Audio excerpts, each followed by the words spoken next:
Hello, hello everyone. We got Flintlock, we got Arya, we got Wet, we got Whimsy, and everyone else who may be lurking right now. Great to have you guys here.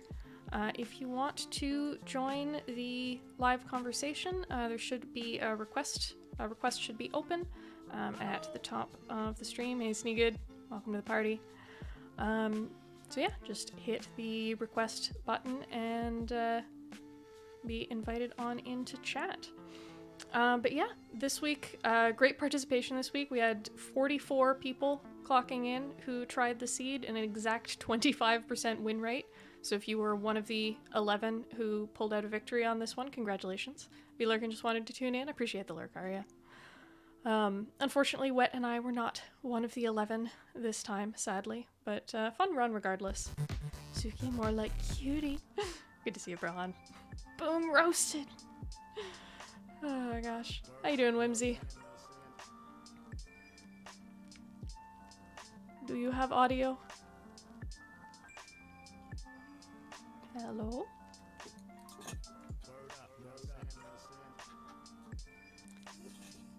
I'm just gonna hope.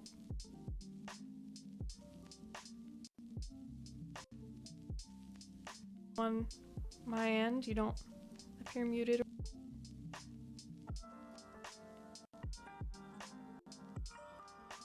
Technology is garbage.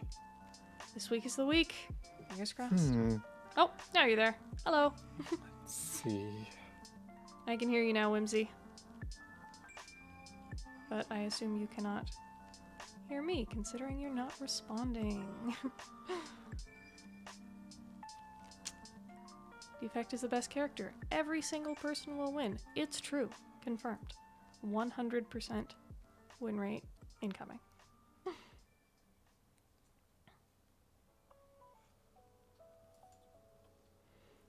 Yeah, while Whimsy is getting set up,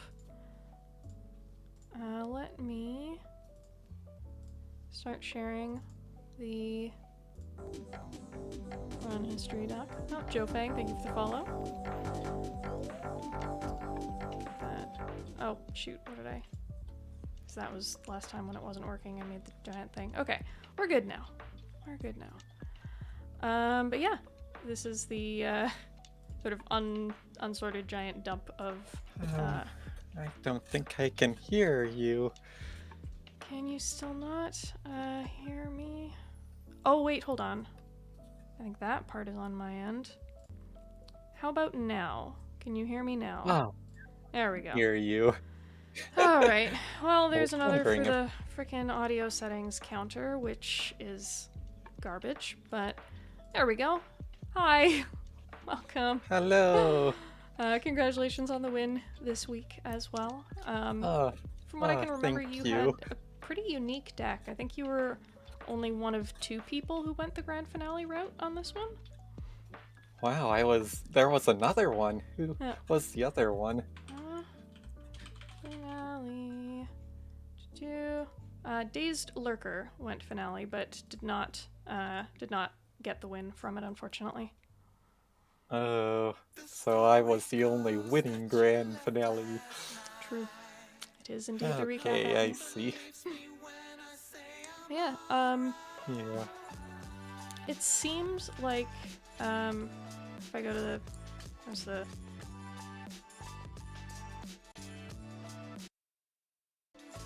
last one?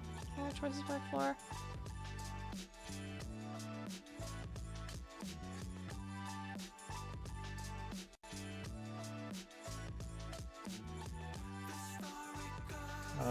You just muted yourself, I think.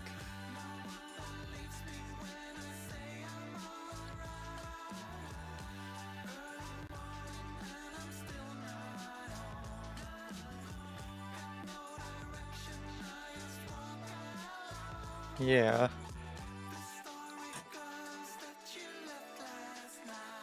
All the people who did colorless picked Trip for the start.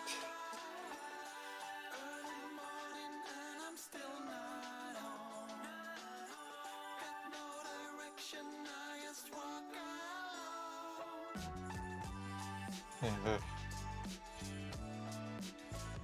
yeah, audio issues.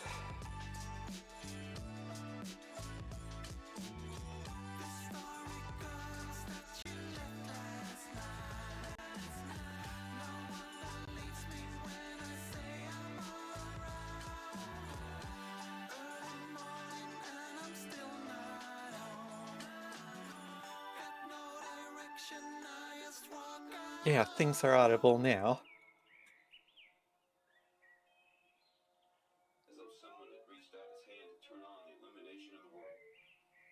Yeah, I can now hear you.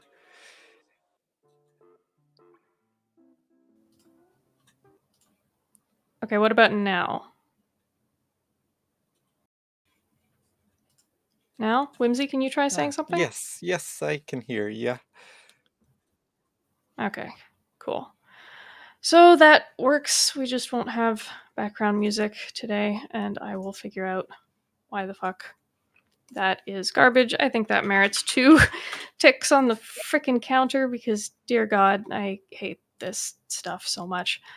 Anyway, is Google Sheet publicly viewable? Yes, it is linked in the main Seed of the Week sheet, but I will pin it here as well. So you guys can jump to it at will.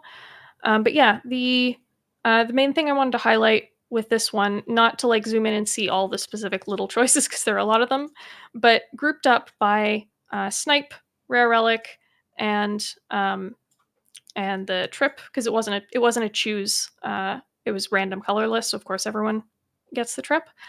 But the interesting thing to me was how the Niao option, at least between the most commonly chosen two, like snipe aside, how it was choose. Oh right, it was because it's choose and uncommon. But yeah, everyone picked the trip. Um, Mm-hmm. everyone picked the trip. Then you are correct. But yeah, the thing that was interesting to me about this is how much, like, just how different the two buckets were, and I think that's because in this first group, when you get the old coin from Niao, your first relic from Knob on floor like 7 is Unceasing Top. And with stuff in the shop that you can where's the floor summary here, stuff in the shop, pretty much everyone bought, Dagger Throw, Sneaky Strike. A few people bought the Prepared on floor 3. Like, you have the beginnings of a discard build there already very easily if you want them. Why is this if it's right here? That's supposed to be here.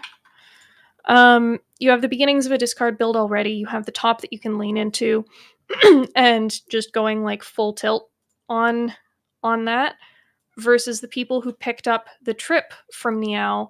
You see a lot more poison things showing up here. Poison stab, noxious fumes. They're leaning much more into the Snecko skull that you get early. All the dead branch pickers were also in this second group. Um, Nobody from the first group ended up with the dead branch. I think partially because not everyone could afford it, but partially because, if you're trying to do crazy discard shenanigans and lean into unceasing top things, branch kind of arguably gets in the way of that, right? Making more cards means you can't draw into the next cards that you already have, and that good chance you can also see, because Frozen Eye was also a very, very popular floor 3 purchase. So it was just an interesting trend that I picked up on. Flintlock saying had an amazing shot between Old Coin and Golden Shrine. Only person to remove regret. Yeah. So where did you pick up the regret? That was from the shrine here. Did anybody else desecrate? It looks like no. Everyone else who got that event just prayed at that one. Pray, pray, pray, pray, pray, pray, pray. The Yeah, you're the other only one who. thing I might add is that the ones who picked the random rare relic got the old coin, but people who won the Gremlin Knob fight got the old coin, so basically the ones who picked random rare were 99 gold down, basically, in one way.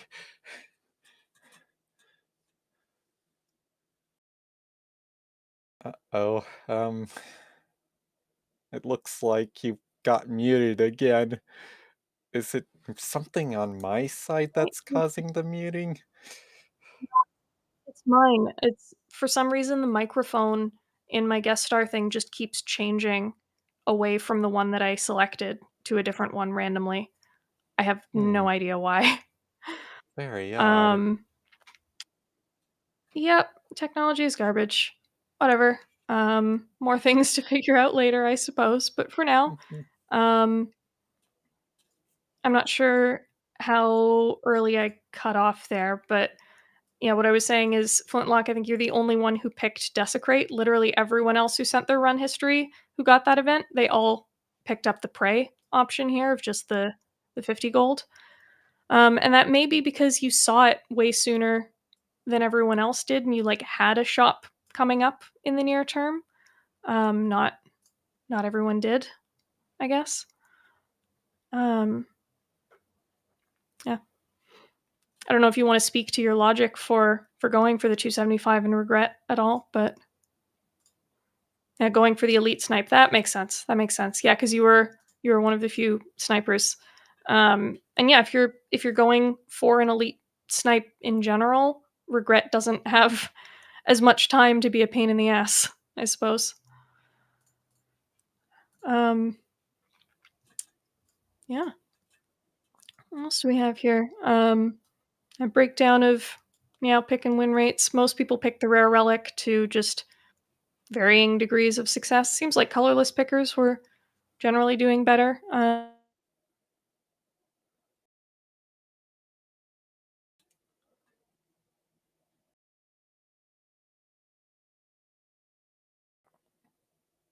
Uh-oh. You basically cut off again. Hold on. Let me if I try doing Yeah. that, maybe it will not switch back again this time? Maybe.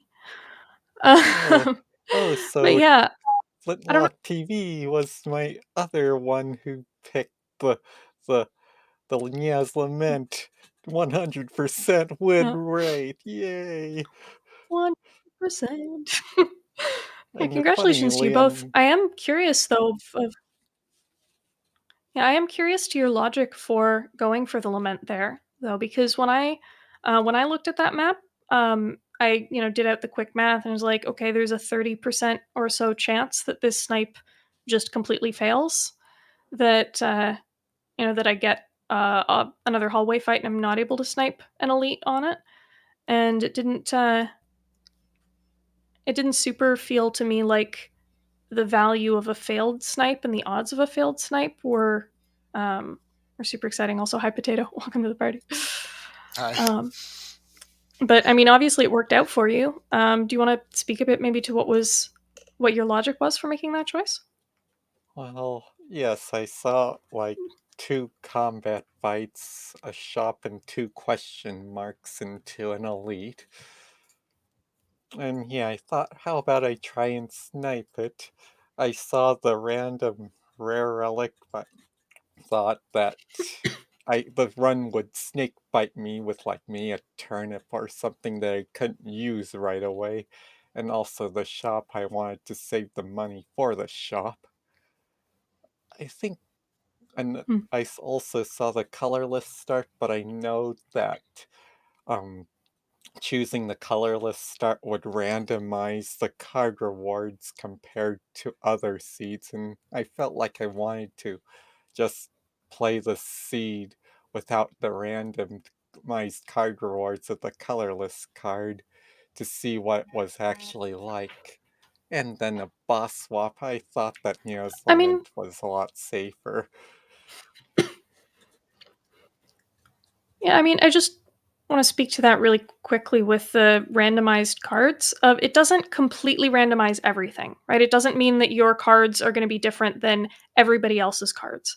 What it does is it advances the card reward pool. So the cards that you see when you click random colorless will be the exact same as the cards that everybody else sees when they click random colorless, at least until the run starts diverging. You choose different events and all that jazz.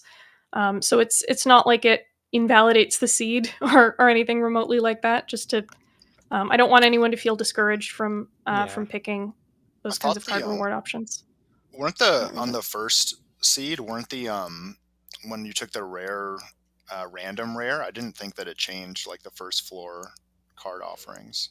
It doesn't if it's a random single card. It does if it generates a But card if you reward, choose, that because does. the And it was like generated card totally reward, different. yeah, the generated card reward affects rare card chance, and then rare card chance affects the set of cards that get generated. If you want a real brain fuck with it, um, for whatever reason, if you pick 3 potions from Niao, that Okay. also advances the rare card pool or the card pool because the way that it's coded behind the Even with scenes is RNG fix. yeah, even with RNG fix, it generates a card reward behind the scenes and then just throws it in the trash and gives you the potions that come with that fake card reward. So your rare card chance gets advanced by that choice as well. Very weird Spireism. Yeah. But also, I'm also an addict to trying to snipe elites, especially if I could. It is s- fun. And silent, I worry about if I'd end up getting like the infamous lose half your health to the jaw worm thing. And Yep. Lament pretty much is a speculative pick on saving health too, as much as Mhm. speculatively taking the elite. And yeah, I do think the amount of health needed for the silent is important as well. Mhm. Yeah, I definitely like Lament a lot more on Silent than I do on most other characters because I say it jokingly, but it's not entirely a joke of take Lament to snipe Jawworm, right? Of Silent on floor 1 versus Jawworm. I forget who it was, but one person at least got very owned with just bad draw order cereal bars. If you're here, sorry. Oh dear. Jawworm sucks. It like if you play the fight badly, you get bad draws. You can get very very owned, and even on average, like taking 11, another 11 in the first couple fights, like it's sort of if you look at snipe like lament versus max HP, if those are your only two options, I feel like lament tends to give you a bunch of current HP versus the max is a small amount of max HP. Even if you don't manage to snipe an elite from it, just getting through those first couple combats without any chip damage taken can make a pretty big difference sometimes. So I can understand that logic. And yeah, the tab only shows Philostone and Blackstar because nobody picked anything other than Philostone and Blackstar on there. Also, OCV Fellery. I probably mispronounced that. Please feel free to correct me, but thank you both for the follows. Wristblade, that sounds about right. Yeah. Yeah. Also, going back, Flintlock saying since you weren't streaming, you played much faster. I put together the chart again of just how fast did people play. Of x-axis is how far did you get in the run. Y-axis is on average how much time did you spend per floor. Hank Swinatra, I'm not sure if anybody read the full blurb that he put with his thing, but ending it off, what a run. Took me 7 hours, 37 minutes, the longest run I've ever played. Enjoyed it thoroughly, though it was incredibly stressful. I hope next time I won't find Frozen Eye on defect and die quickly, rather than play a 7-hour long run where I'm on the edge of my seat for at least 5 hours straight. Some Oh, runs are like that. Honestly, Wet and my run was kind of like that. You see ours up here too. We're usually higher than average, I think, so far because we're co-oping it and we have to talk about our decisions back and forth. But but yeah, even still, it was a hell of a big brain run for us. We ended up bottling concentrate and doing frozen eye unceasing top shenanigans with a lot of like kind of five head parsing out what exactly should be played versus discarded and drawn into, and led to some very very cool turns that were a lot of fun, but also led to a lot of brain melting along the way as well. So there's that. 69 to Mind Bloom. Wow. Or what? 69 to Where did Champ from that Valet. say? How on earth did that spell generate 69 damage to Mind Bloom? That has to be a glitch. I don't think I remember taking that Is much that a glitch? damage at Okay. all.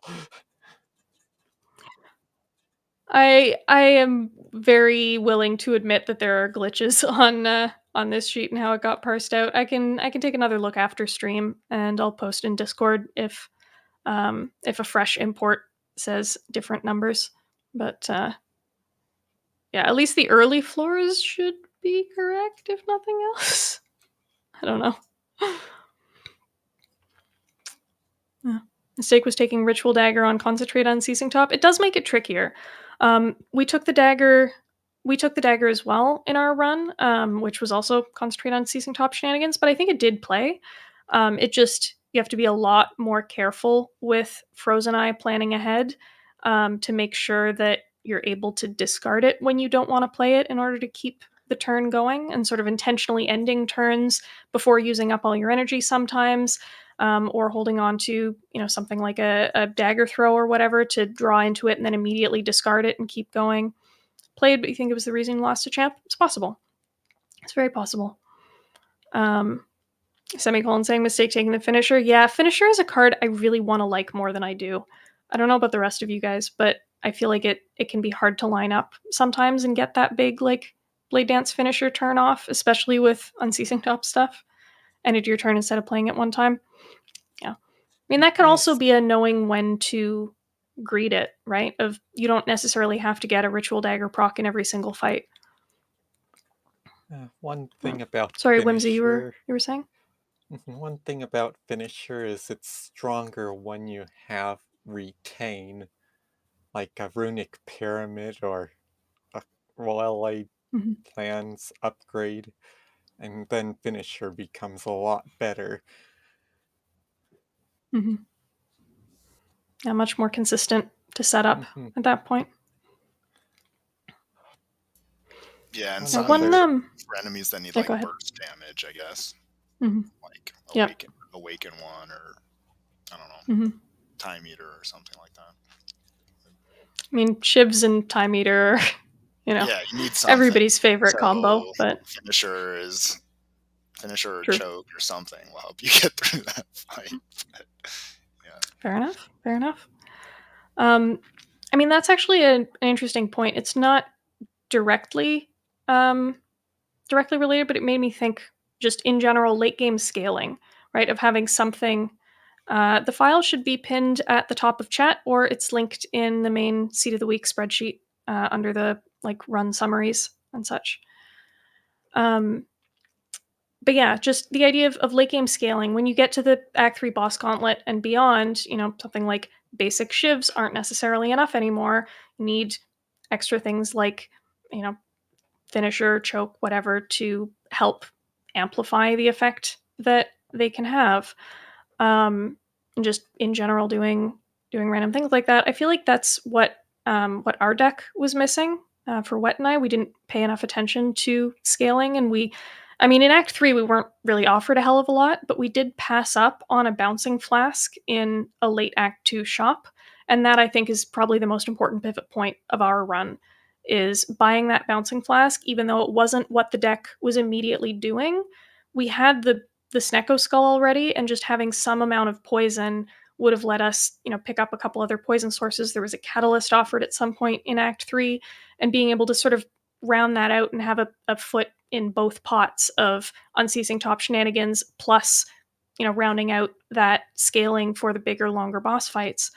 I give this advice to other people all the time of like, I don't make discard decks. I don't make shiv decks. I don't make poison decks. I make decks, and they have cards in them, and the cards do useful things. And I just kind of like forgot that, I guess, temporarily for this one. Easy to get brain melted away. Your run isn't in the file. Did you DM it to me? Because it doesn't. What is Snecko Skull called in the code? I think it's called Snake Skull. If I remember correctly, but yeah, that is just sort of an interesting learning on my end. I don't know if anyone else can sort of relate from their runs, or if you just want to speak to where you think your slip ups came. I can do mine. Yeah, go for it. So I took the colorless card, and I watched Baylor because he also took the colorless card. And we did a lot of the same things. So it's like, where did I go astray?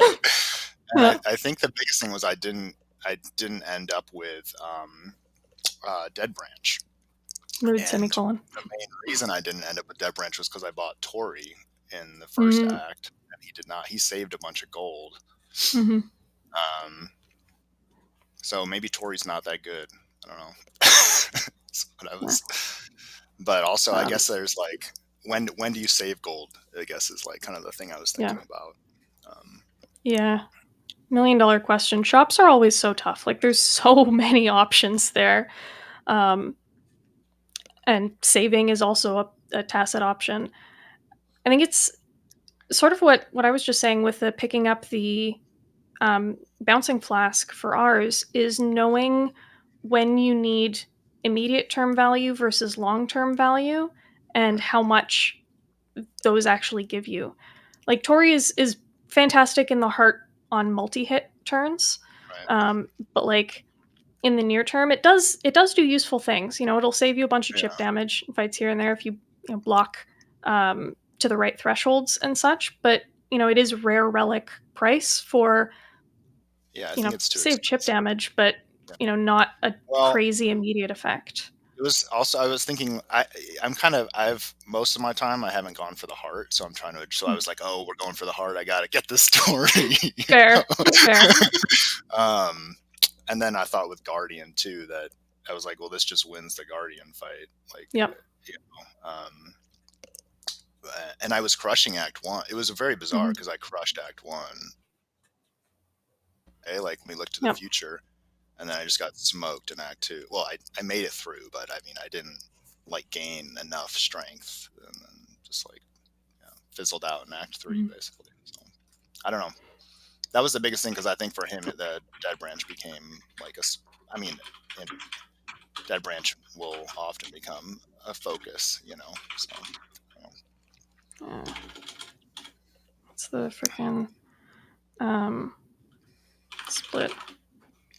Because I similarly could not scale. It sounds like same thing you guys had.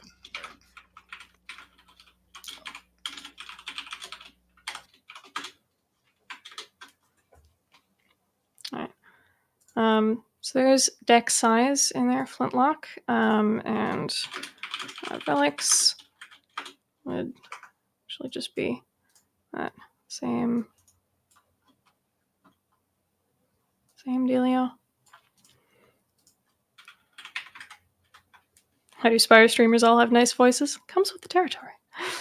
Flintlock, I bought Tori as well, but it only saved 18 HP across the run. Yeah, 18 total HP across the run at rare relic prices. Yeah. Right. It was 40 for me, and that was over in, like, I made it into Act 3, so it didn't do much. Yeah.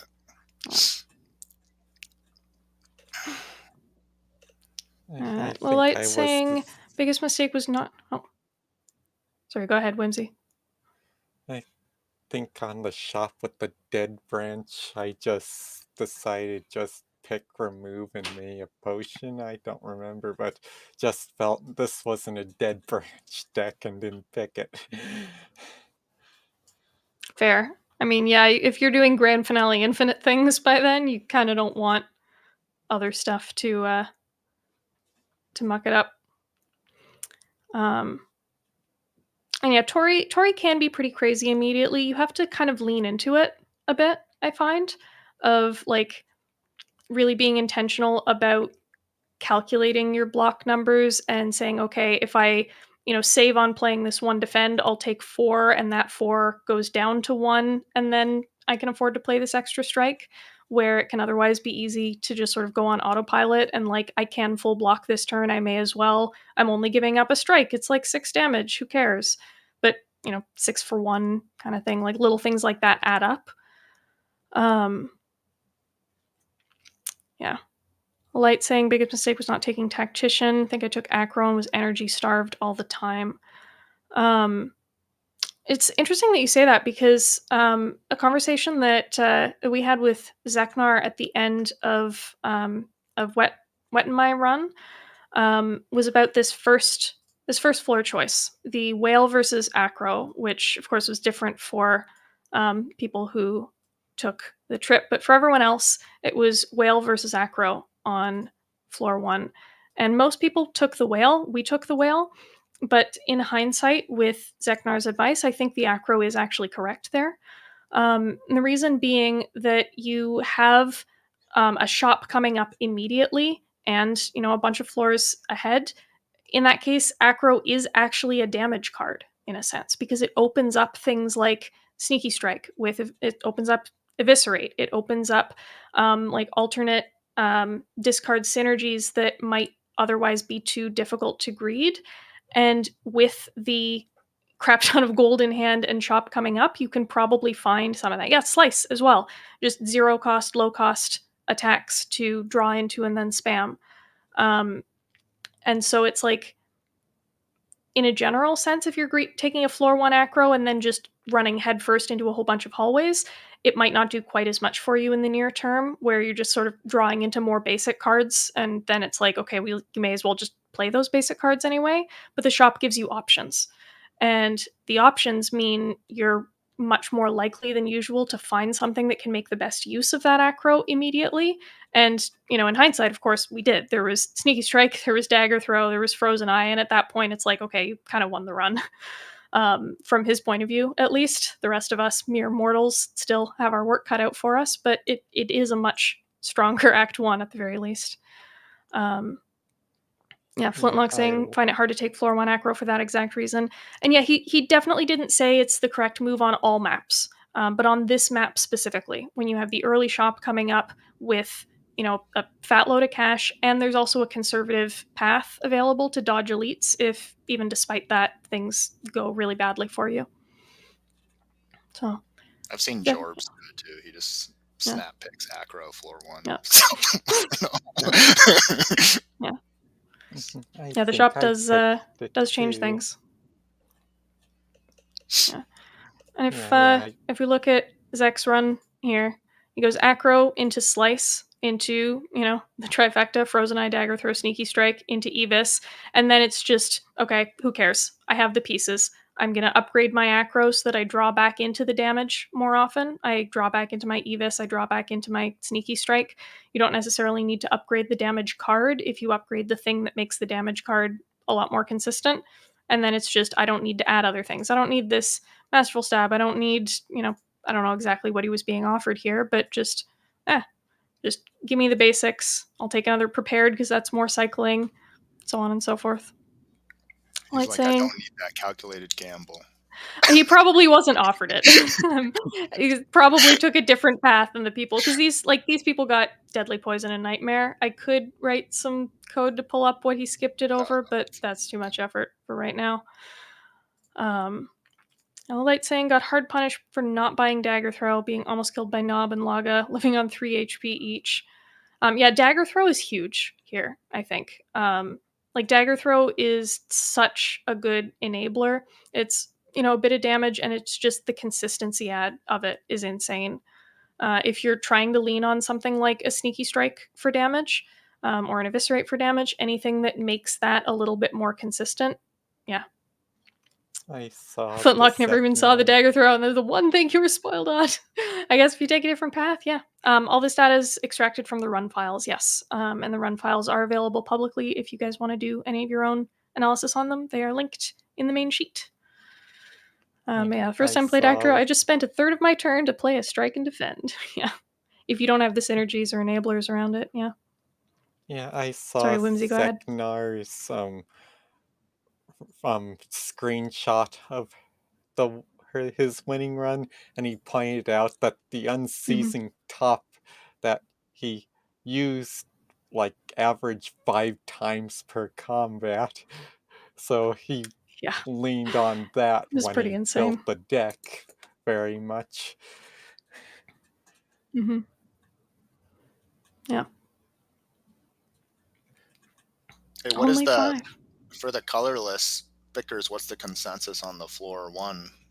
You took the Catalyst speculatively? Is that 2 people took the Kata speculatively, Baylor and Tausty. I think I still think Sucker Punch is probably correct for, again, most of us mere mortals. Is floor 1 Kata, it's so greedy, right? I know Baylor debated a lot, and I debated a lot too, but I've been dying in Act 1 a lot. Good luck, have fun. Yeah. And I was like, so I'm taking Yeah. Sucker Punch. Like, screw that. Yeah. So I Well, don't know. it's I forget who I was saying this to on Discord, but I kind of a little bit feel like the Mastery Challenge got Baylor just used to carrying around curse cards Like, yeah, for a maybe. while until they become useful, and so just being able, like, he's gotten very used to the kind of micro that you need to make a Yeah. deck work with another dead card And just in your deck, yeah, and the Catalyst is chance so for that to good open that up, yeah. it's definitely Uh-huh. potentially At the worth it. Yeah. at the same And, time, it was like, very it similar to worked the out perfectly acrobatics fine pick for him. Like, he didn't get because punished. the Yeah. acrobatics pick that Seknard chose just because he saw a shop made Baylor pick the catalyst because, oh, there's a shop to help me keep the tolerance up for the catalyst and Well, just Baylor didn't keep have going from 300 there. gold going in, though, Hmm. and that Yeah, does make a true. difference. But But still, even with a but he also just less immediately than found a poison stab on the next floor, so just just find poison stab. What's the problem? Yeah, I don't know. yeah. I tend to run a lot more scared with Silent in Act 1. I feel like she's just so squishy early on. Like, everybody else gets a damage card in their basics, right? Ironclad has Bash, Defect has Dual Cast, Watcher is the Watcher, and, has Eruption, whatever. But, Silent, her special basics are Neutralize and Survivor. They're not bad cards, but they're not aggressive cards. And so I feel like you kind of almost have to click every half decent damage card that you see at first just to get through early act 1 in one piece. The shop can help, can bail you out with, like, buying a decent damage potion to get through stuff in one piece without clogging your deck with garbages, but yeah. If you died in Act 1 previously, do you only get the 2 Neo options? I believe seeded runs always get all 4 Neo options, but someone else can correct me if I'm wrong on that. No. Do not And know. the other thing Baylor had was a trip in the deck, and that was also a pretty powerful card, so he could tolerate the curse a little True. more too. Yeah. I mean, you can see that as well. The trip pickers generally had a very nice first couple floors here, right? Way, way, way smoother than random rare pickers, because this was before the shop, the first 2 fights before the shop, where we didn't really have a real Neo option yet, and these guys did. They have a trip in their deck. Um, just installed the Always Neo mod, worried that would mess with Seed of the Week. Colorless Neo was a trip wild time. Maybe that too. Who knows? Yeah, I'm not 100% sure if that mod interacts with Seed of the Week stuff. Um, if you decide to stream your run, let me know, and I can pop in and see if anything looks amiss, as long as it's after we finish my run. Filter the Spire better anyway. Yeah, it is an option in Filter the Spire, where you can say always give me all the Neos, and it comes with a bunch of other fun bells and whistles too. Of if you want to say, like, give me this particular boss swap or what have you, um, you can do those. But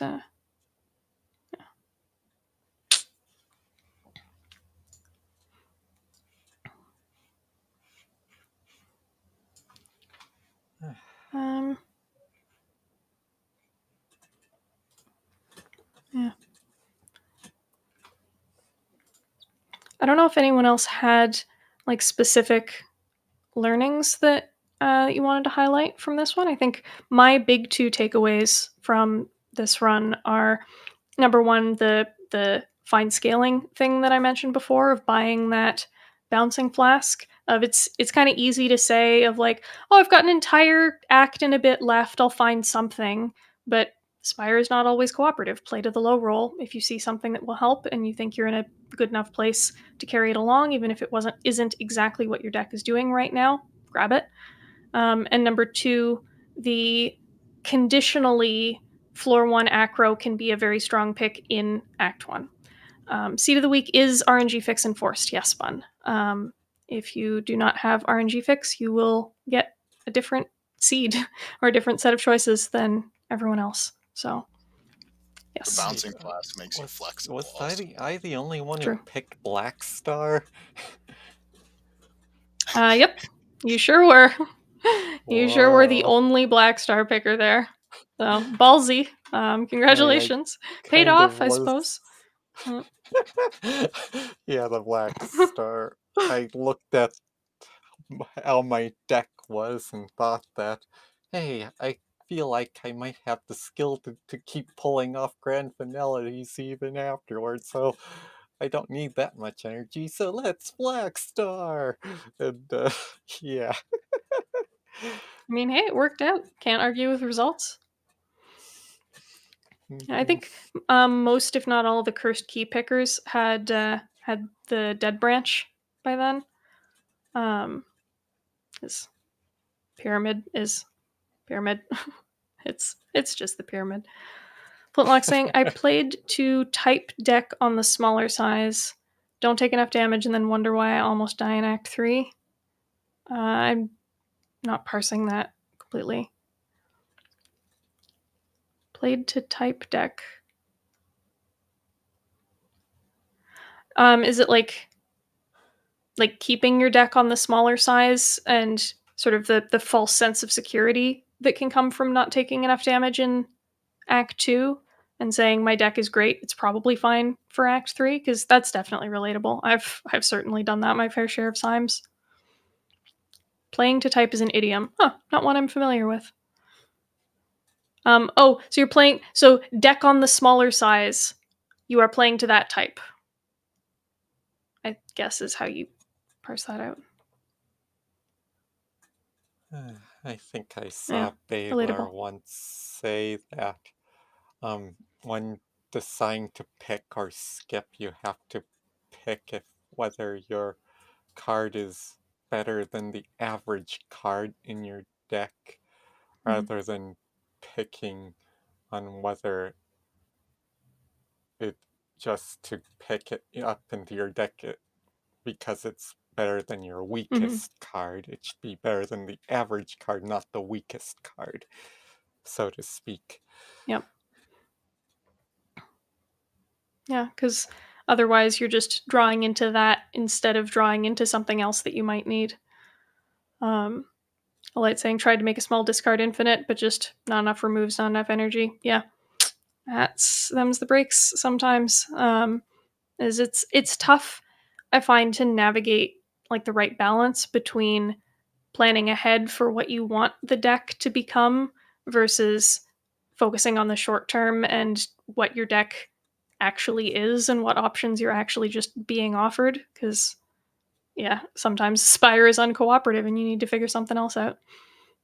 I mean, my grand finale infinite on this seed is it wasn't infinite until me Act 4, honestly, but it was Hmm. just so I just decided to make it more consistent on the draw part so that I'm more likely to get grand finale and more cycling. It doesn't have to be completely infinite, but if it's somewhere approaching infinite and slowly approaching Hmm. infinite, that's when an infinite works better. Yeah. Finite but frequent is certainly an archetype, right? If you can cycle back to it enough, it doesn't necessarily have to be all on the same turn. You can get like a bunch of output and then sort of call it partway through, let the enemies have a go for a little bit. They can try to do their thing and pick back up where you started. Just getting more consistent with it as the run goes on, definitely a way to play. Trying to do that with flechettes, but it wasn't really enough on its own. Yeah, flechettes, we're having this car. I asked this question in Wet Stream the other day of what are your favorite mediocre cards for each character? Just like they're really like, yeah, it's fine in the right deck, I guess. It's not particularly strong. It's not particularly unpickable. It's just sort of it's a card. And I think Flechettes is my favorite mediocre silent card. Is it can do good work in the right circumstances, Silent has a lot of very nice draw cards, a lot of very nice skills, and sort of ways to get a lot of those skills at hand at the same time. Barrow, of course, chiming in with Envenom, as always. Wouldn't expect anything different. Good to see you, by the way. But yeah, things like Envenom, any source of strength, ninja relics, anything that just scales off of the number of hits. It can do a lot in the right deck, or it can do 4 if you have like one skill that you draw alongside it and nothing else to enable it, and knowing sort of when is the right situation to pull it out. I don't know. I love like Art of War decks where I remove I only have skills. I remove all attacks. And then It's just a free energy relic with no downside. Oh man. Yeah, I've had that. And then you grab flechettes and it's like great. Yeah. I actually had a fun Silent run on stream yesterday that I threw in Act 3 because I just ran out of brain cells, but it was Envenom. It was Envenom with Snecko Skull. I actually clicked on a riddle with holes because I was feeling spicy, and when you have Envenom down, that's 10 poison. What are you gonna? You can't say no to 10 poison. Yeah, you took the outmaneuver too this run, Flintlock. Yeah. Wet and I picked one up in Act 3, a green one. I think it played. It's hard to say for sure, but I think it did pretty good work. It's another card that I find hard sometimes to know when it's a good ad versus when it's just sort of there. With Runic though, it's usually with Runic it's great, yeah. Yeah. But this was sort of a weird Runic pyramid because we were also still doing top shenanigans, and so not always retaining that much anyway. The consistency was still there, but it was sort of some turns are more pyramid planned and some turns are more top spam, and so it's sort of like I don't know. Yeah. They are anti-synergist. I mean, you can't top and pyramid. True. It's impossible. So. But being able to do one or the other is nice. So yeah. Can't say no to flexibility. No. Just. I do not have a cat. Sorry. I'm actually allergic to cats. Me too. I have a cat anyway. She's great. I just cough all the time. Yeah, I don't do that, so. Flintlock saying top drew 2 cards. Yeah, I mean, you got it late in the run, right? Oh, hey, Merle Raid. Welcome on in, Raiders. We are doing the recap for the Seed of the Week challenge. Let me just get that of the week in chat. If you don't know what Seed of the Week is, it's sort of like Chegg's Invitational, except anyone can drop in, drop out. We all just play the same seed and then get together on Mondays, like right now, and talk about it. Just talk about our runs, what we learned from them, what we would do differently next time given the chance. Yeah, sort of bouncing stuff off of each other. If any of you Raiders have played the Seed of the Week this week, you are welcome to join the stream, join the live conversation. There should be requests open at the top of chat. If you just hit the request join button, I will get you added in. And if not, and you just want to maybe give it a try in future weeks, I just posted earlier today the latest defect seed of the week. The seeds are, I choose them because they have funny words. So yes, they are not filtered for content. They are not filtered for any attributes beyond, this week's seed is Hello World because it's the first defect seed. I don't know what the Spire contains. The Spire did decide to have a huge sense of humor about the first one. I picked the seed GLHF Gamers, intending to start things off on just, a cutesy, fun little, let's just have fun together note. And then it turned out to be the most hideous low roll of a seed that I have played in ages, possibly ever. Yeah, like everybody died on it. There is one win logged in the sheet, but that one win is from somebody who got tilted and made a bunch of just crazy suicidal choices and then just happened to high roll on them. And when he replayed the seed trying to make good choices, he died. So it's really an effectively 0% win rate seed. If anybody feels like an Insano challenge, by all means, it's there. Give it a go. Good luck, So have fun, that's how gamer. you're Emphasis on the supposed good to luck. beat that seed. Uh, You have to be insane apparently. and make all these strange Yeah. decisions out of complete It's like, desperation. oh, you died in Act Yeah. 1. Actually, you needed to fight 3 elites with no rests. That's Yeah. how you needed to do Yep. it. Pretty much. But yeah, a lot of good conversation at the very least came out of that one of just how do you navigate this this insane. The pinned doc is the stats from this week. So uh, that's the doc that you want for just general information about the challenge and where the current seed is, and just other stuff that you need to know about how to participate. All should be in there.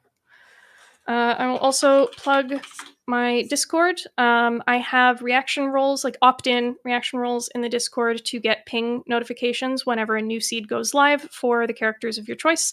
So if you only care about, silent seeds, you'll get a ping whenever a new silent seed of the week is up, for example. So that is an option if you are interested. I think that covers all the basics of what this is and what we're doing here.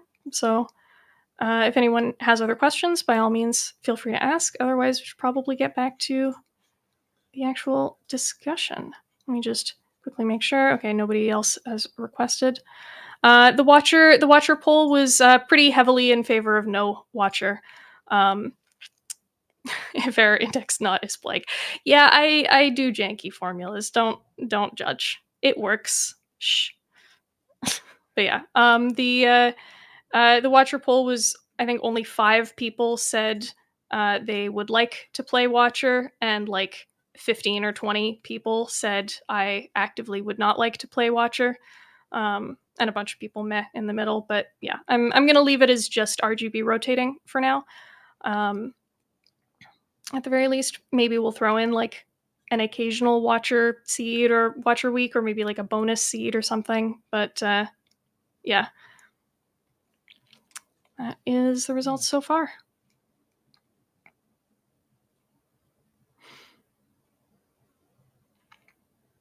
Yeah, unceasing top of the gods from Zeknar, and it's true. I can't remember the last time I had an unceasing top anywhere near as good as in this run.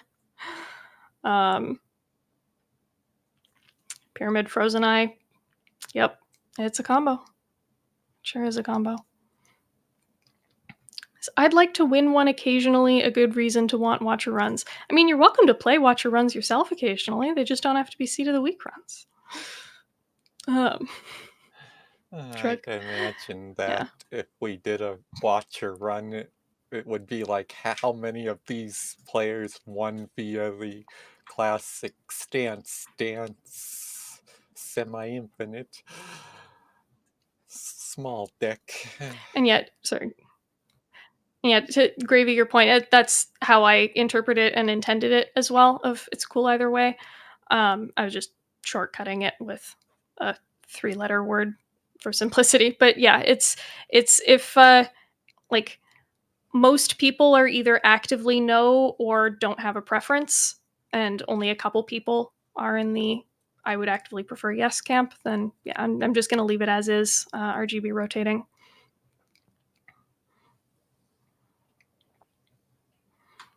But yeah, never actually used the seed function before. How do I get it to start a normal A20H game? It sounds like you are doing custom runs right now. Those are a different thing entirely. So you go as though you're going to start a regular run, and then in the bottom left-hand corner of the screen, there is a set seed function. I will just call out, if this is your first time trying a seed of the week, make sure that you have the RNG fix mod enabled, because otherwise you will be playing a different version of the seed to everybody else. does the base And also, mod, if you're like does the and base base mod, mod base game fixes disabled as well. That one matters a little bit less. It only comes up in fringe circumstances. RNG fix will just straight up change the seed in more of a blanket sense. okay.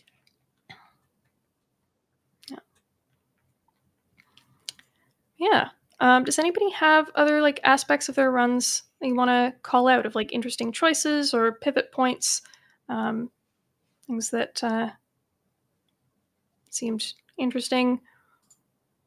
Sneagood wants a kitty break. All right, I suppose we can have a kitty break. I will. How am I going to do this? Lost when you selected silent.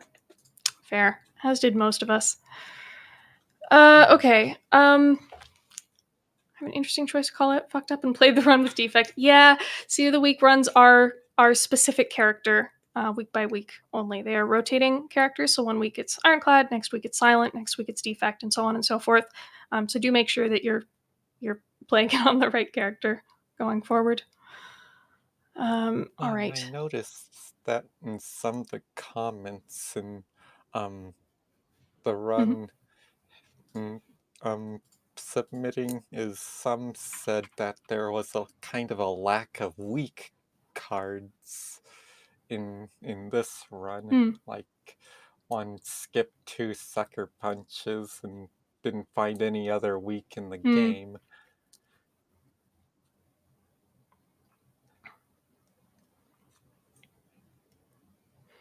Yeah. If you want weak cards, just play the defect. Well, that's on this week. All right, I'm gonna leave you guys up with with this for a sec. Maybe just if you want to talk about in general, like how much you tend to value weakness on silent or anything to that effect. I am going to go grab my cat quickly for Sneagood because it was redeemed. So please entertain the masses for me briefly, Whimsy Potato. I will be back momentarily. Strangely enough, the only weak card in my deck was the Neutralize, because I was already cycling and having just the upgraded Neutralize just kept spamming the Neutralize and pretty much kept everything weak for most of the time I played. But of course my run was quite different from the others. When did you decide you were going grand finale? Oh, I probably Act 1 when I picked the grand finale and had a bunch of different cards that could draw different amount of cards. For instance, the Acro could draw like 3 or 4, the Dagger Throw could draw 1, and the Backflip could draw 2, so I could line up stuff even if I didn't have Retain. And that's why I thought maybe the grand finale would, on Act 1, would help me carry myself through Act 2, and it kind of did. Cute kitty. Oh, cute kitty. She's being very cuddly. Join with yours next time? Hell yeah, Lilite. Holding you to that.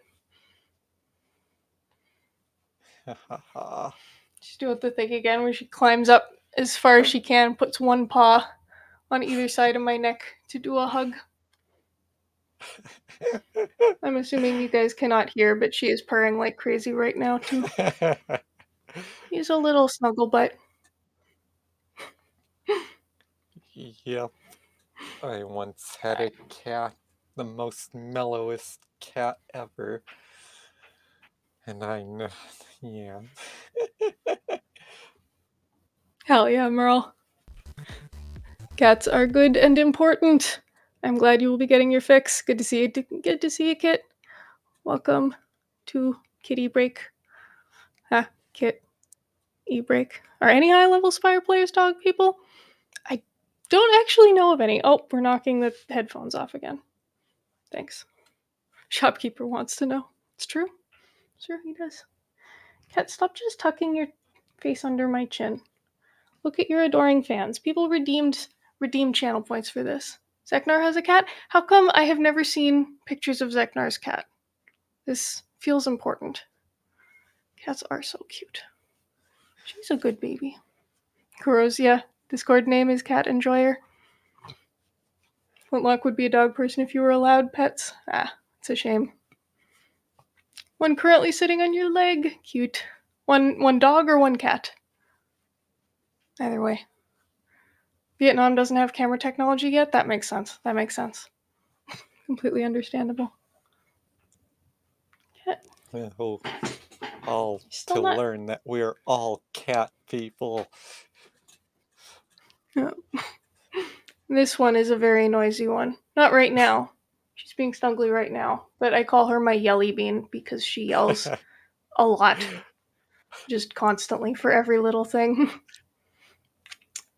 Yeah, it does kind of feel like a cat person game. Cats do not need to be taken outside. These are good points. These are all good points. Doing this smush face on face thing again. Okay. Oh, switching sides again. Okay. Oh, climb up here. Just trying to knock my headphones off again. Yeah. Okay. Good job. Well, I She think likes I noogies. have. Oh, I think wait. I have somewhere to go for the time being, but I will be Okay. doing the Well, thanks for Hello hanging out, World. Whimsy. Great to have your I will thoughts. be doing Oh the gosh. Hello Oh my god. World seed, like in 5 hours Yeah. time. So I'll see you then. All right. Well, good luck with that one. Hopefully, I can catch you live if we're done our try by then. Oh my gosh. Cat. Okay. Okay. Cat break is done. Potato, I'm going to put you backstage for a minute just to show the video that I show at the end of every kitty break. It's the Yelly Bean video. I will be back momentarily once I put her back down.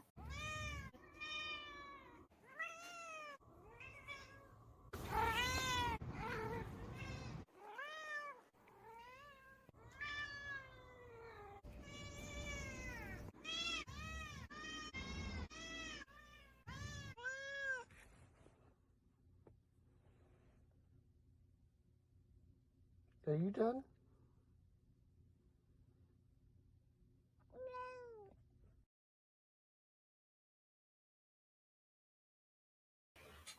Alrighty. She does have such a way with words. When she said "meow wow," it's good. It's good thoughts. I got spreadsheet screen share back up again. Ta-da, ta-da, ta-da, show. Okay.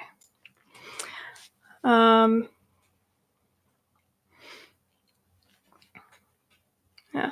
Just skimming the comments again. Lots of meticulous planning out turns. A bunch of people doing the frozen eye concentrate. Yeah, the Reptomancer fight. That was a tough one, actually. I feel like a lot of people got pretty owned by Repto on this one. Wet and I absolutely included on our blind playthrough. I did do a run resumer replay of most of Act 3 off stream when I was a little bit more awake, got a little bit more sleep.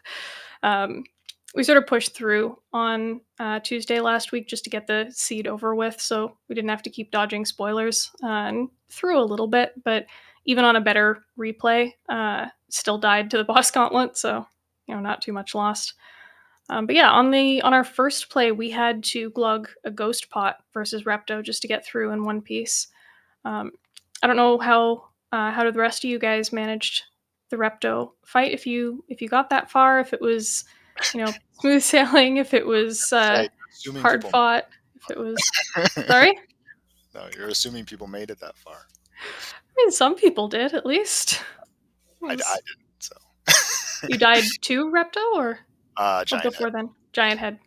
It was a Yeah. burning giant head, and I was forced to take it, and I was like, yeah, I'm just gonna go die. So Yeah. Wet actually had a smart call out during our run where um, we had an elite that was dodgeable and we were in like a decent spot to take it on, but we had just fought Giant Head and had the burner still coming up. And his call out was if we take this elite now, the burner might be Giant Head, and then we're screwed.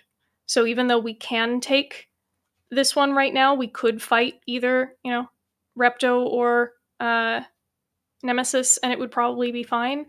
Just the fact that it changes what the burner could be is enough reason to dodge, which I think was smart and is also just something to keep in mind in general for the future. You're evaluating elite fights. Had to glug a ghost pot versus transient. Oof. Took only 1 damage. Oh, you had a corpse explosion in your deck. Yeah. Would have killed for one of those. Would have been great. Yeah, we had 1 upgraded die, and I think that was all of our AoE. Sometimes it do be like that.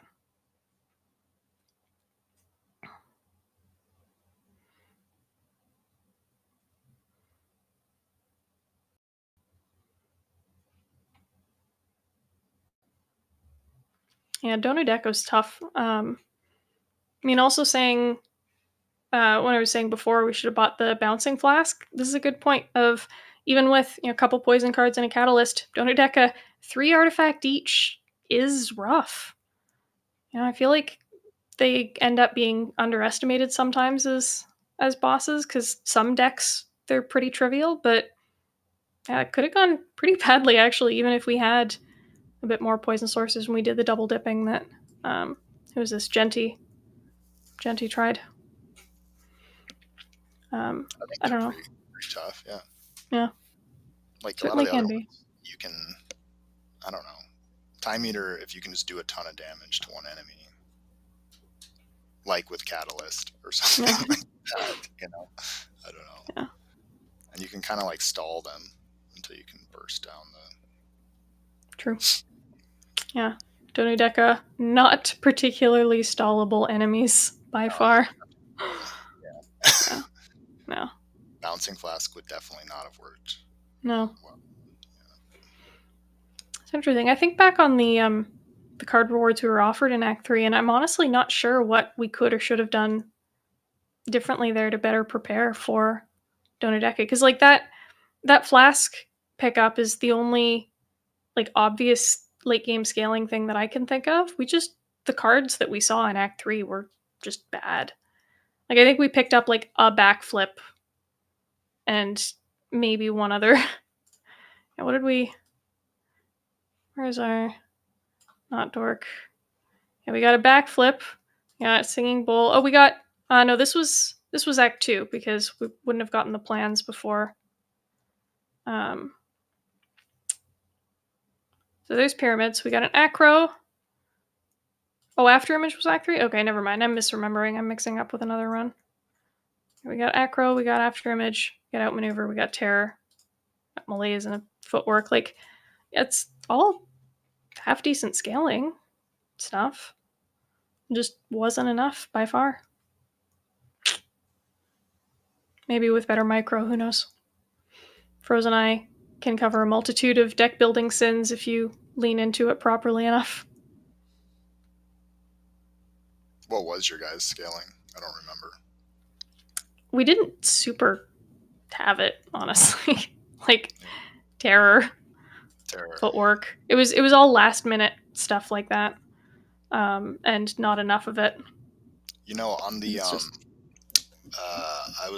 I took the colorless card and we were offered a corpse explosion at the end of Act 2. Mm-hmm. I don't know.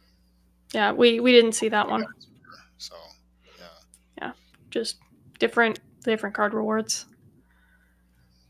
Obviously would help. And I don't Definitely would have helped. Yeah. I don't think it was up against. I don't remember now. I don't think it was up against anything particularly good. Yeah, and I know some other people saw Nightmare at some point, which we didn't see either. That would have been great. Just being able to Nightmare Kata, Nightmare Footwork, Nightmare Malaise, just pick the target depending on the fight. Nightmare After Image, even. Like there were a lot of great Nightmare targets. We just never saw the Nightmare card to go with it because of a different pathing choice. Which, ironic, because I think we may have seen it if I took the path that we actually meant to take, but I was still pretty tired and just misclicked on a node, and it was like, well, I guess we're doing these 2 events instead of these 2 combats, and then that propagates forward into card chances and so on and so forth. Oh well, what ifs. Yeah, wait, what is my scaling before immediately dying to champ? Yeah, luckily Wet and I asked that a couple floors before and went, wait, what is my scaling? Shit, we don't have any. And then pivoted at the last minute into a shop, and the shop had a cultist pot. And that was our scaling for champ. but of course that doesn't hold true for Act 3. That was a band-aid. That the wound never healed. This pain is just too real. Something. Yeah. Nightmare Plus, Discovery Plus. Oh boy, the Stalamid. Did you go full plan shenanigans with the Disco Plus? Or did you just try to keep your sanity a little? I don't know. Yeah. Discovery is insane. It's Nilri's Codex, but as a card instead of a relic. You know, it's pretty good. Did and then can't remember that it can't make an alchemize. Rough. Yeah, you gotta have one already. Discovery cannot make alchemize. In general, Discovery cannot make any kinds of meta scaling cards. So can't make alchemize, can't make feed, can't make reaper. Yeah, can't make things that would affect your deck beyond the current fight. But it can make Exhume, which is, yeah, a big oversight in my mind, because, like, why? You can just exhume things, and then, like, if it isn't as much of a problem most of the time, because the really degenerate exhume targets are not on Ironclad. But if you have a Shard run going, if you're playing Ironclad with Prismatic Shard, then you can Nilreeze to stall for exhumes and use those exhumes to, like, infinitely replay something like a genetic algorithm and stack it to, like, insane block levels, or to replay alchemize and do plan shenanigans, all that jazz. Yeah. And Evoika, thank you for the follow. What about Arma? What about Arma? Like, in what context? And yeah, magnetism can make Hand of Greed, which is another kind of weird, doesn't fit with the usual rules, but Spire be remotely consistent about anything, challenge, difficulty, impossible. Should Disco Nilreeze be able to make Arma? I don't see why not. I mean, Arma isn't lesson learned. It doesn't meta scale, it only scales for that fight. Should Discovery Nilreeze be able to make lesson learned? I don't think so. And I don't think it can. Because that's proper meta scaling, where the cards remain upgraded after the combat. It upgrades feed, that's true.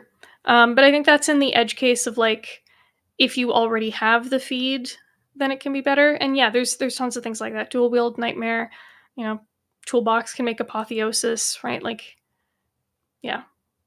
You can make stuff better if you already have it, but you can't make stuff exist if you don't already have it, I guess, is the line that they chose to draw in the sand. Except for the fact that Alchemize can make regen pots to heal, which is still weird because you can't make any other kind of healing by default, but whatever, other than Exhume Reaper, I guess. But yeah. Spire is weird. And Hand of Greed. There's always exceptions. Oh gosh.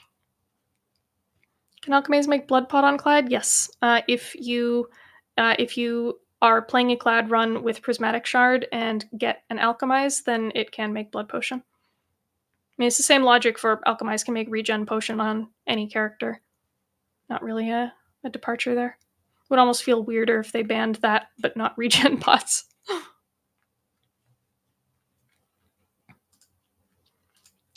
Yeah. I feel like we're definitely on tangents now. I feel like we may just be running out of things to talk about with this seed in particular. Semicolon has a question. Ask away, my friend. Ask away. Definitely a tangent? We're on tangents at this point anyway. I'm gonna take this off. Did you show us all of your data that you had? For me, are you asking with the data of the? Yeah. I mean, yeah, it was. It was on. It's all, like, in the sheet.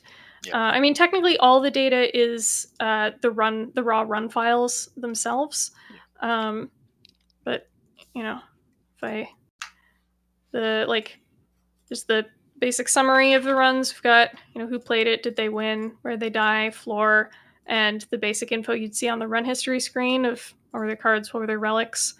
And then I have, like, a bunch of specific things that I poked into of, like, what did people pick on each floor, how fast did they play, how much damage was taken, what paths were chosen, the floor by floor choices? How many elites did everybody pick?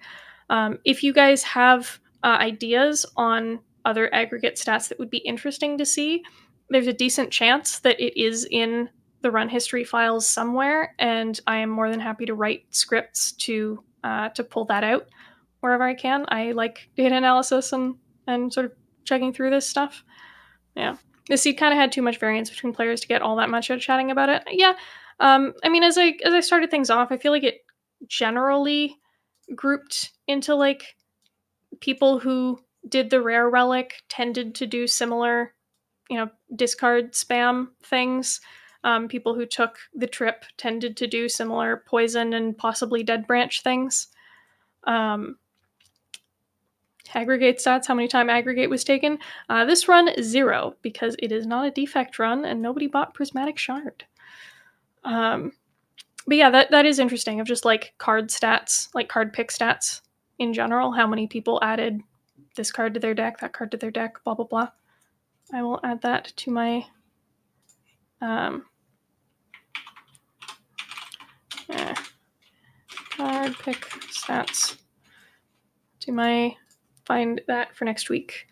Semicolon, unironically, how good is Prismatic Shard and when do I take it? There are some busted interactions. There are some busted interactions. There are also some really underwhelming interactions. I forget who said it once, but the idea that Prismatic Shard is just busted crown with makeup on that doesn't give you extra energy. It's not entirely wrong sometimes. I find it tends to be pretty damn bad on defect because defect has a lot more like you just want more defect cards of what you're already doing. Like nobody else has orb synergies. No other class is going to give you focus. No other class is going to do orb gen or orb slots or anything like that. And that's just so heavily a defect default. On other characters, it's sort of a mixed bag, right? Of if you get it from the beginning, from like literally floor 1, then it's kind of wacky, but you can sort of build a bizarro run around whatever you happen to get offered. If you get it mid game, it's sort of weird because you have a deck that's doing something already, but now it's like, what are these cards? They don't particularly help me.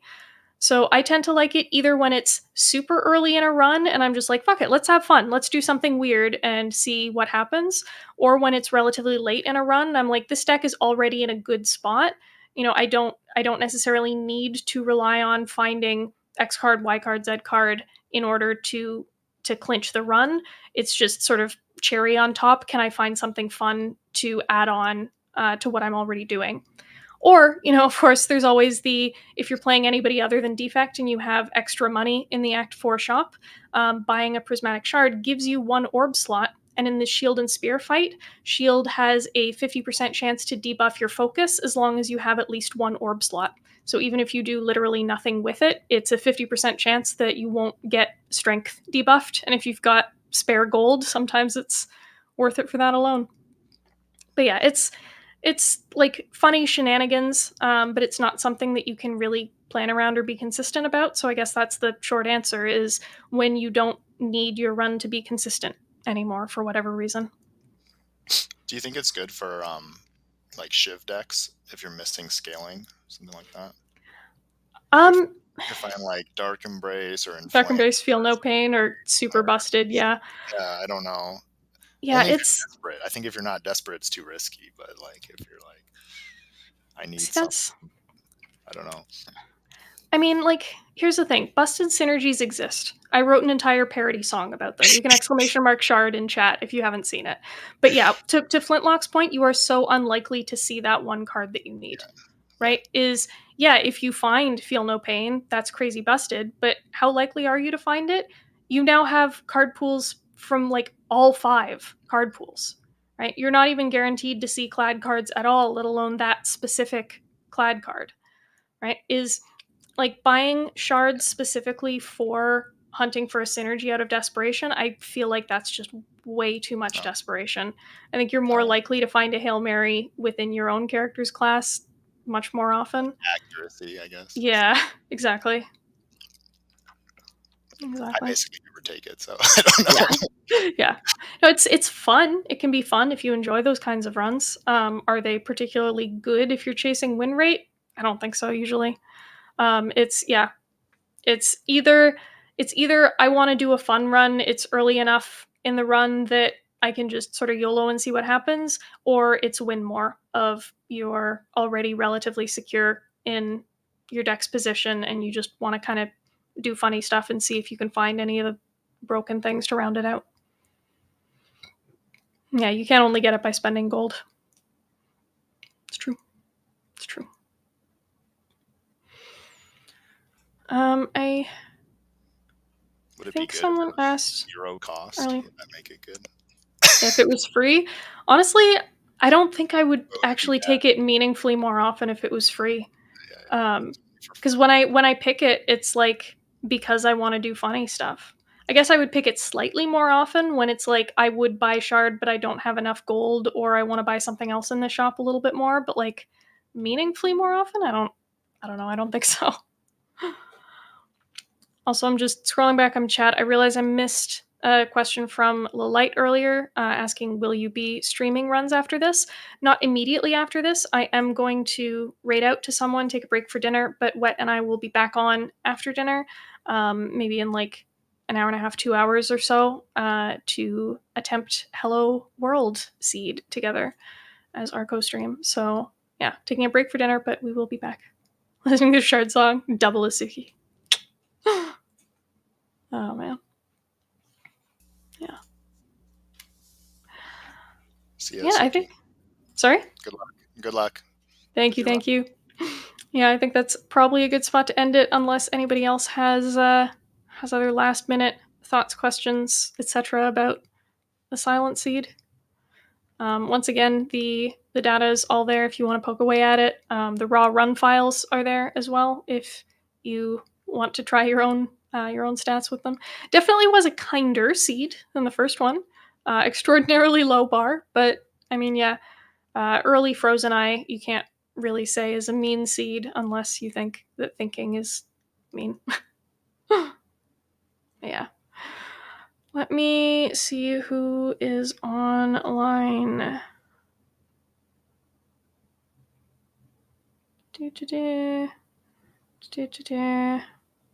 Spire. Well, there's me apparently. All right. Looks like Necro Rebel is on, so let's go say hello to him. Unless, yeah, if anyone in chat does want to go live and hop over, especially if you want to give the Seed of the Week a shot, I'll give you guys a couple minutes to just open question. If anybody feels like doing that, I am more than happy to send a raid your way. Otherwise, we will just go say hi to Necro. But yeah, either way, thank you guys so much for hanging out. Thanks again to everyone who submitted their run data as well.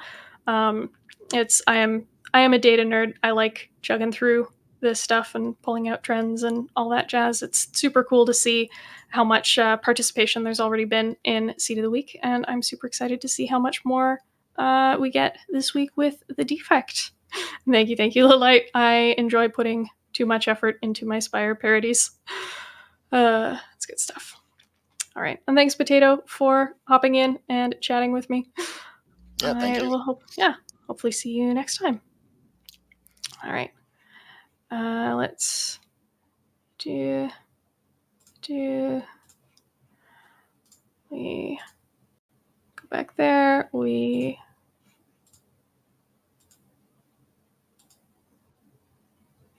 click the raid button. Oh, and I do my obligatory plug again. There's the Discord if you want to chat about Seed of the Week stuff. There's a separate spoilers channel. If you want to get notification pings when a new seed is posted, those are there as well. If you want to just meme and shitpost with people, that is also incredibly encouraged. Alrighty. Let me get all of this opened up. And of course there's ads that I forgot to sit through, so I'm going to awkwardly vamp for another few seconds. But yeah, thank you again, once again, everybody, for hanging out and for making this Seed of the Week thing as successful as it has been. Best of luck all around with the defect seed if you choose to try it, and hopefully I will see you guys back again next week. And also back again in a couple hours for Wet and my attempt at it, if you're not dodging spoilers at that point yourself. Cheers, folks.